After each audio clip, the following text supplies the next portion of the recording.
Bismillahirrahmanirrahim. Assalamualaikum warahmatullahi wabarakatuh dan selamat sejahtera. Saya Cikgu Kamal, penolong kanan hal ehwal murid Sekolah Kebangsaan Kelebang Jaya.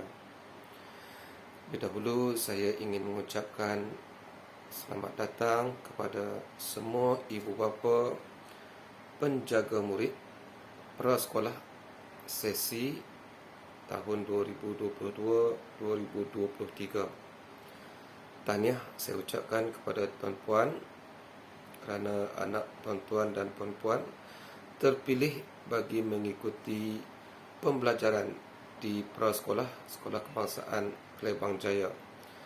Daripada hampir 150 permohonan, anak tuan-tuan dan puan-puan adalah antara 50 orang yang terpilih. Tahniah lagi sekali saya ucapkan. Jadi di sini saya ingin memperkenalkan barisan pentadbir Sekolah Kebangsaan Kelebang Jaya. Guru besar ialah Encik Muhammad Kasim bin Muhammad Razi. Penolong kanan pentadbiran Puan Emilia binti Sulaiman. Penolong kanan HEM saya sendiri Cikgu Kamal. Penolong kanan co-curriculum Encik Faizul bin Musi.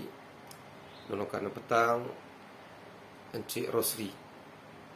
Seterusnya guru-guru yang akan bersama dengan anak-anak tuan-tuan dan puan-puan, guru-guru dan juga pembantu pengurusan muridnya. Cikgu kita ada dua orang cikgu yang utama, iaitu Cikgu Badariah, Cikgu Nur Haslina, seorang ustazah yang akan bersama mendidik anak tuan-tuan dan puan-puan, iaitu Ustazah Fatimah. Pembantu pengurusan murid Puan Miza, ataupun beliau menggelarkan dirinya Puan Miza, dan juga seorang lagi Puan Faridah ataupun Umi Faridah. Okey, saya teruskan dengan beberapa maklumat penting yang perlu disampaikan melalui slide video ini.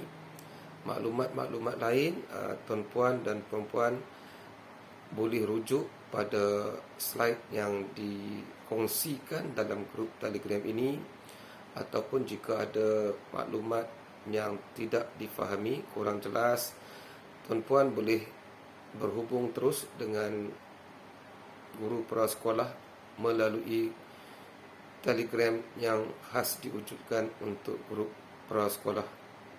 Jadi grup Telegram ini sangat penting. Pastikan tuan-tuan dan puan-puan mengikuti maklumat yang disampaikan dalam grup ini. Okey, saya teruskan dengan beberapa peraturan am prasekolah.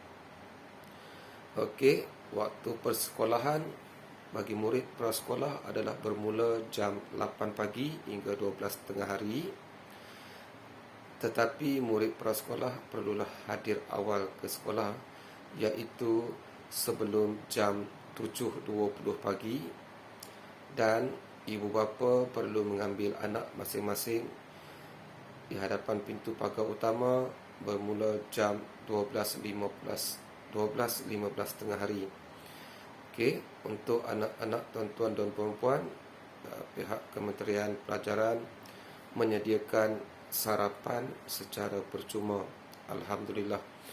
Jadi sarapan akan dibekalkan bermula jam 7.30 pagi sehinggalah 7:40 pagi. Kemudian jika keadaan kembali normal, kita akan mengadakan perhimpunan pada setiap hari Isnin bersama murid-murid perdana yang lain. Jadi jika ada perhimpunan, kita akan maklumkan dalam grup Telegram.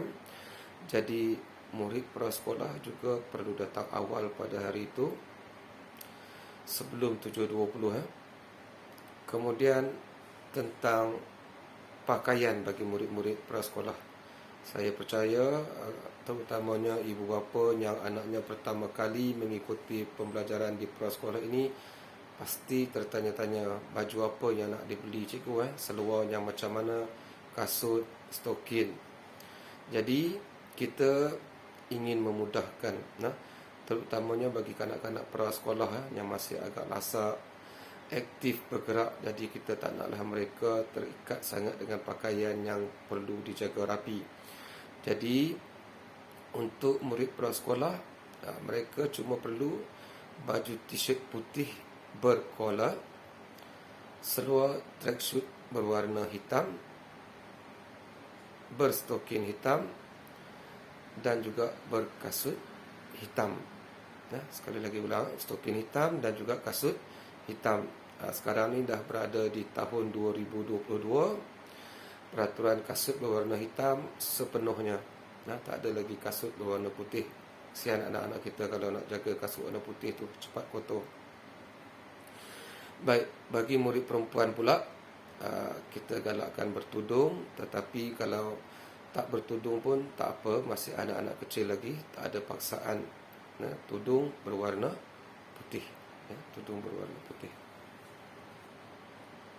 Kemudian dari slide juga dikongsikan tata cara pemakaian baju, cara memakai lencana dan juga tanda nama sekolah. Tuan-tuan sila rujuk pada slide yang dikongsikan. Okey, kemudian ada juga slide tentang peraturan rambut bagi murid lelaki dan juga murid perempuan. Tuan-tuan, puan-puan sila rujuk slide. Okey, kemudian ini agak penting juga, apa yang perlu dibawa ke sekolah bagi murid prasekolah. Jadi bagi murid prasekolah yang utamanya perlu beri kepada cikgu sepersalinan pakaian. Maksudnya baju spare di sekolah. Sebab anak-anak kecil ni kita tahu kadang-kadang mungkin bajunya perlu digantikan, ada masalah bocor ke apa ke, tak sempat ke tandas. Pembantu pengurusan murid akan menggantikan baju mereka tu dengan baju yang dibekalkan oleh ibu bapa di sekolah. Kemudian alat tulis yang macam mana perlu dibawa. Tak perlu banyak, tak perlu beria-ria membeli peralatan yang mahal untuk anak-anak pra ini. Untuk anak prasekolah ini cuma diperlukan pensel 3 batang, 2 pemadam dan juga set pensel warna. Jangan beli yang mahal sangatlah. Cukup dengan yang ada 12 batang pensel warna yang panjang, dan juga 1 pembaris pendek. Okey. Kemudian peralatan yang dilarang dibawa ke sekolah. Benda-benda yang tajam, seperti gunting, pisau, jarum, sebab kanak-kanak ni aktif bermain. Kita takut mereka bermain bersama kawan-kawan mereka nanti tercucuk, ada mengalami kecederaan. Kemudian gam juga dilarang dibawa. Kita tak nak mereka bermain dengan gam, nanti tumpah, comot. Peralatan permainan yang mak ayah beli di rumah, tolong main di rumah sahajalah.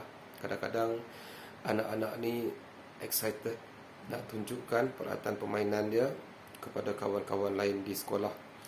Nanti takut berebut-rebut, hilang, dah jadi masalah pula kepada cikgu-cikgu nak kendalikan perkara ini. Kemudian buku-buku latihan yang di rumah ataupun di sekolah tadika lama juga tak perlu dibawa ke sekolah.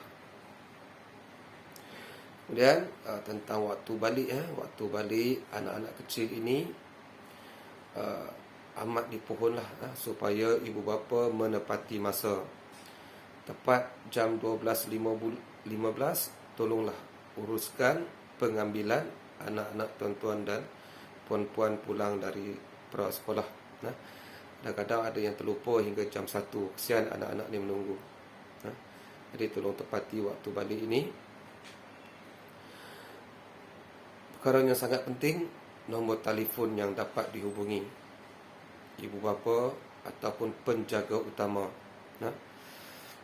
Ini boleh saya katakan wajib lah Nah, tuan-tuan berikan kepada guru sekolah, guru prasekolah, dan juga tuan-tuan wajib juga menyimpan nombor guru. Nah, kerana jika ada apa-apa hal kecemasan, cikgu-cikgu atau pembantu pengurusan murid akan menghubungi tuan-tuan dan puan-puan untuk tindakan seterusnya. Kemudian dari segi keselamatan, peralatan tuan-tuan dan puan-puan diminta menulis nama menggunakan pen marker yang permanent, yang kekal, jangan yang non permanent, yang tak kekal. Pada setiap peralatan anak-anak, tuan-tuan dan puan-puan lah. Ini kita nak mengelakkan daripada kes tertukar kasut, tertukar peralatan alat tulis ke apa ke. Jadi tolong tulis nama pada peralatan anak-anak, tuan-tuan dan puan-puan. Kemudian semua murid, terutamanya murid perempuan, tidak dibenarkan memakai barang kemas, aksesori hiasan diri seperti rantai, cincin dan lain-lain. Subang pun tak dibenarkan, ya. Kalau pakai di rumah tu pakai subang, nak ke sekolah minta tolong buka. Nah, kadang-kadang anak-anak kecil ni dia main tarik telinga, tertarik subang tu udah luka, bergaduh pula mak ayah nanti.